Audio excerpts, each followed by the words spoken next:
Dalam sebulan terakhir, pelayanan di kantor imigrasi kelas 1 TPI Palembang mengalami peningkatan, baik permohonan pembuatan paspor baru atau penggantian buku paspor yang habis masa berlaku.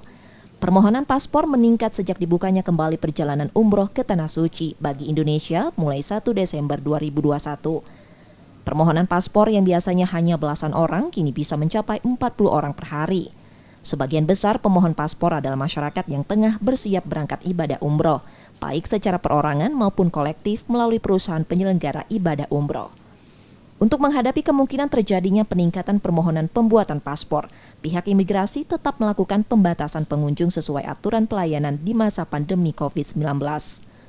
Pembatasan diatur mulai dari proses pendaftaran melalui aplikasi secara daring dengan ketentuan maksimal 50% dari kapasitas 200 pemohon per hari. Sudah mulai mengalami peningkatan, jadi yang hari-hari biasa 20 penerbitan paspor, saat ini sudah sekitar 40-an, seperti itu.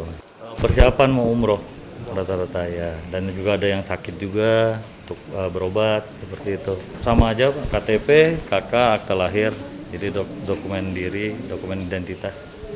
Untuk perjalanan ibadah umroh dan haji, pemohon dipersyaratkan untuk melampirkan rekomendasi dari Kementerian Agama. Hal ini guna mencegah penyalahgunaan paspor, juga untuk melindungi jemaah agar berangkat melalui travel resmi yang terdaftar dan menghindari penipuan dari pihak agen perjalanan umroh. Rizky Nurmizan, Kompas TV, Palembang, Sumatera Selatan.